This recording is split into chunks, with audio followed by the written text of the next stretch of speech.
Jadi gini, kalau kita lihat dari peraturannya, semuanya Perda Kota Bekasi sudah dibuat tahun 2009 terkait dengan Perda Peredaran Perda nomor 17 tahun 2009, yaitu terkait dengan Perda Pengedaran, Pengendalian, pengawasan dan pengendalian peredaran minuman keras di Kota Bekasi ya.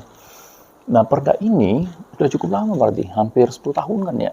Lebih ya, berarti 2009 berarti sekarang kan hampir 13 tahun.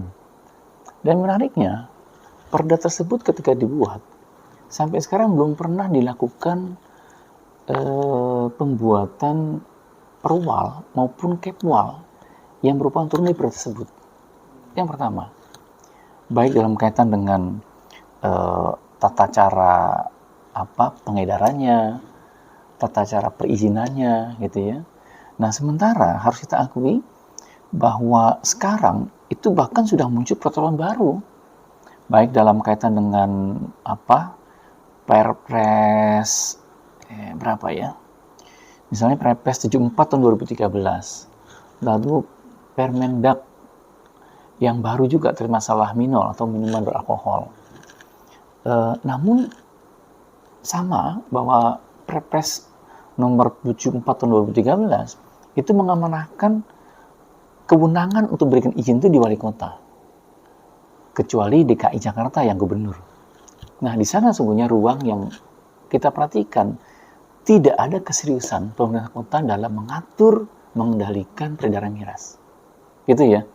Sehingga ketika masalah muncul di Holywing, di satu sisi ada masalah penodaan agama, tapi sisi lain yang substansial dalam kaitan dengan ini nih, hukum positif ya, yaitu ternyata Kota Bekasi belum memiliki perangkat yang memadai karena tidak keseriusan Pemkot untuk mengatur kembali sesuai dengan perda yang berlaku.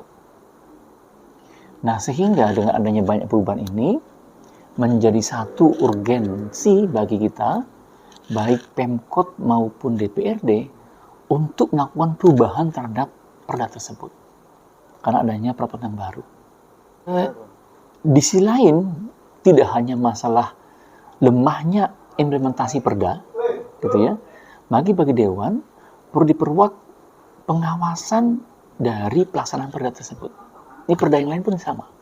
Seringkali perda ketika sudah muncul, misalnya selambatnya 2 tahun harus realisasi, 2 tahun harus sudah terlengkapi, atau setahun ya, sudah harus dilengkapi dengan berbagai peraturan turunan dari perda tersebut. Nah, itu seringkali belum diawasi atau menjadi bagian dari pengawasan DPRD.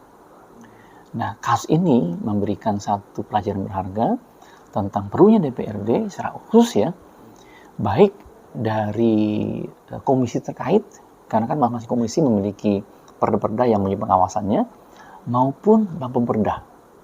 Tidak semata hanya outputnya melahirkan perda, namun mengawasi pelaksanaan atau implementasi perdanya, termasuk aturan turunan yang harusnya sudah terlengkapi sesuai dengan amanah perda. Apakah setahun, ataukah 2 tahun, atau selama transisi harus bagaimana gitu ya. Nah, selambatnya harus, paling lambat harus sudah terbentuk apa, nah itu menjadi catatan. Betul, bahkan kalau misalnya hari itu dilakukan sidak akan kelihatan. Itu kan golongan miras itu kan ada 3 ya.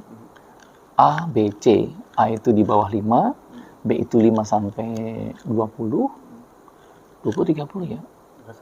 Nah, yang C di atas itu. Yang di Holywing itu kebanyakan yang C dia. Tidak ada yang A itu. Yang di bawah 5% nggak ada. Hampir semua di atas. Kalau nggak B, kalau nggak C. Kalau nggak salah, maaf ya, sesuai dengan peraturannya, yang B, mana ya B? Yang C itu, ini harusnya gampang didapatnya. Tadi coba ya saya lihat ya. A itu di atas 5%, di bawah 5%, B itu 5-20%, yang C 20-55%. Nah, paling baik itu C itu. Maka itu sudah tidak ada izin, karena belum ada peraturan juga, harusnya mengacu ke atas ya.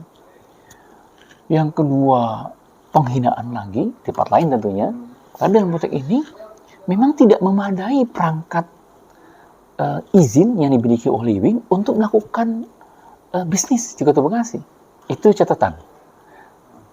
Catatan dari Komisi 1.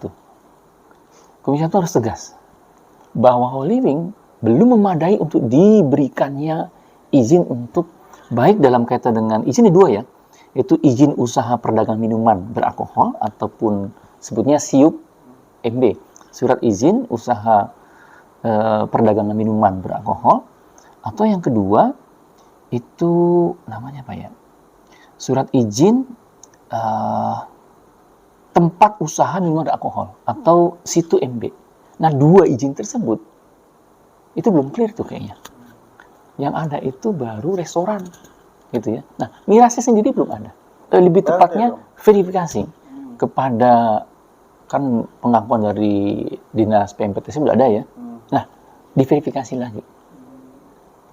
Lebih tepatnya ada apa? Ada situ MB sama SIUP MB yang kaitan dengan perdagangan maupun izin tempat usaha.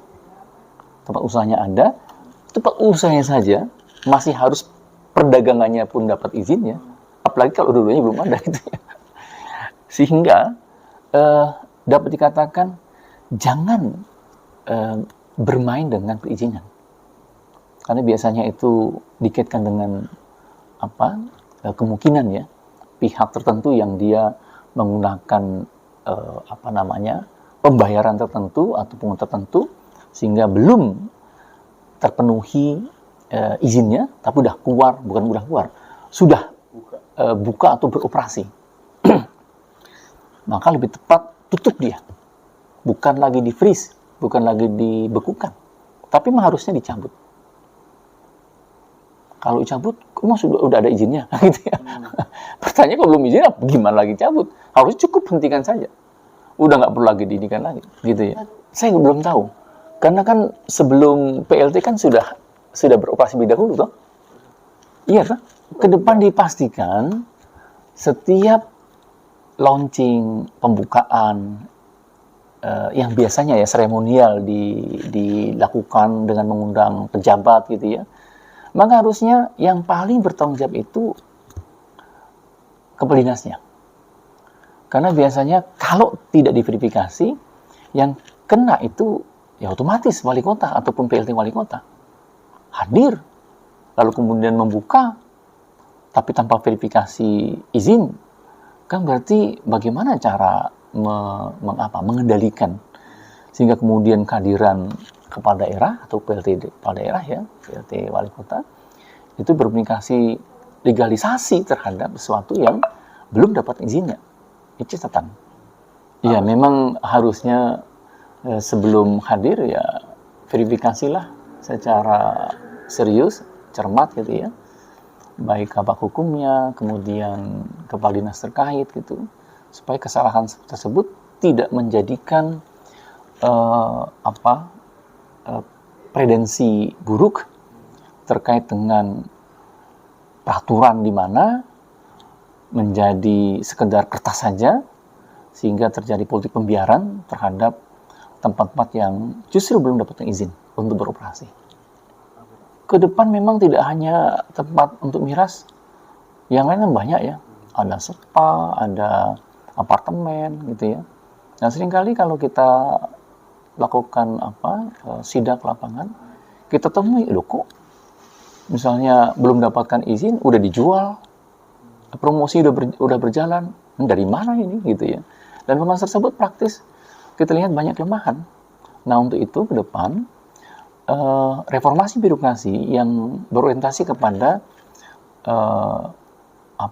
penumbuhan kapabilitas maupun profesionalisme bagi ASN, khususnya PNS gitu ya, itu memberikan tuntutan agar mereka semakin spesifik untuk mendefinisikan mana saja dari